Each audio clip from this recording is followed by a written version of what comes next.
Deixe seu like e se inscreva no canal para ficar por dentro de novas atualizações sobre isso. Especialistas defendem cautela com o fim da emergência sanitária da Covid. Especialistas ouvidos pelo Estadão avaliam que a transição para o fim da emergência em saúde pública de importância nacional, ISPEN, da Covid-19, anunciada pelo governo federal neste fim de semana, deve ser feita com cautela. Ao menos 172 regras e leis criadas, entre elas, o uso emergencial de vacinas, compras de remédios sem licitação e uso de máscaras, no enfrentamento da doença desde março de 2020, quando foi decretada a pandemia do novo coronavírus no mundo, podem ser impactadas com o fim da medida. Nos próximos dias, o governo federal deve editar um ato normativo disciplinando a decisão. Na noite de domingo, 17, o ministro da Saúde, Marcelo Queiroga, anunciou em cadeia nacional de rádio e televisão o fim da ISPEN. Ele atribuiu a decisão à queda nos índices da doença e à vacinação no país, que alcançou 73% da população. Disse ainda que a mudança não significa o fim da pandemia do novo coronavírus, que ainda é preciso ficar vigilante. O fim do decreto da pandemia é de total responsabilidade da Organização Mundial da Saúde, OMS. É necessário que se faça essa transição com muita cautela. Muitas regras foram criadas após o decreto da pandemia e possibilitaram o enfrentamento da doença. Fora de um cenário de emergência sanitária, você não compra vacinas com facilidade ou sem aprovação de orçamento, não regula fronteiras, não obriga o uso de máscaras, nem cria condições de sistemas de vigilância epidemiológicos, pondera o diretor da Sociedade Brasileira de Imunizações, SBIM, Renato Couri. Segundo Couri, o risco de novas variantes, num cenário mais grave, não estão totalmente descartados.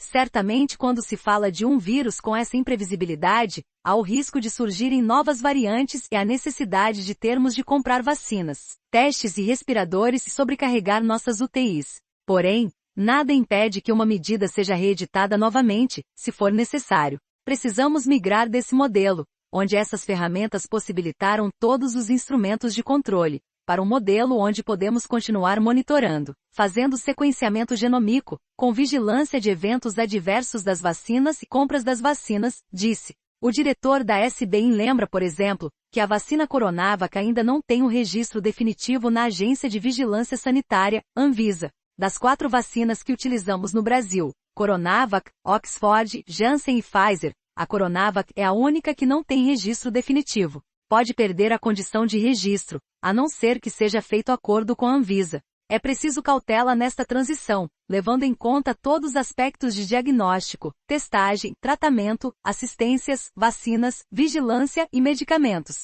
O medicamento da Pfizer, Paxlovid, primeira pílula antiviral a receber aval para tratamento da Covid no país, também tem aprovação da Anvisa para uso emergencial. Alexandre Naime Barbosa, vice-presidente da Sociedade Brasileira de Infectologia, SBI, e médico infectologista da Universidade Estadual Paulista, Unesp, avalia a decisão como um discurso mais retórico que prático. Queiroga declarou o fim da emergência, cuja sigla é ISPEN, mas somente foi algo retórico. Na prática, essa revogação não foi efetuada. São mais de 170 leis e regras, em diversas instâncias do Ministério da Saúde e outros ministérios, diz. Ele foca muito no que é o fim dessa emergência em saúde pública, que não é mais necessário o teste de Covid-19 para entrada no Brasil e obrigatoriedade de máscaras no ambiente fechado de trabalho. É o que ele cita como importante. É uma decisão mais retórica para agradar certos grupos que na prática, avalia o infectologista. Naime Barbosa pondera que, apesar do anúncio, ainda é preciso cautela diante da circulação do vírus. Precisamos manter o uso de máscara em local fechado, onde há aglomeração. Isso é fundamental. Higienização correta das mãos. Melhorar o discurso assertivo com relação à imunização. Temos apenas 71 milhões de pessoas vacinadas com a dose de reforço. O número pode chegar a 120 milhões. Ter mais campanhas. Também manter a vigilância epidemiológica prevendo novos surtos, pequenos repiques e variantes de atenção.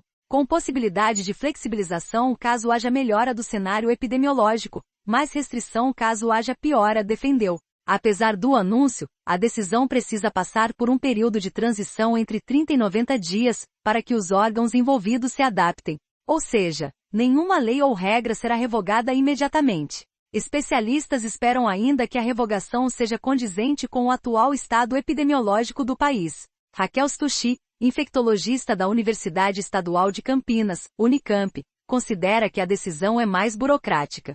O Ministério dará o prazo de adequação. Acredito que a garantia dessa adequação deveria ser feita e planejada corretamente. É a garantia de ter testagem da população quando necessário, ter as vacinas disponíveis para a população, garantia de ter antivirais para aquelas pessoas que têm risco de evolução mais grave. Essa é a grande preocupação no momento.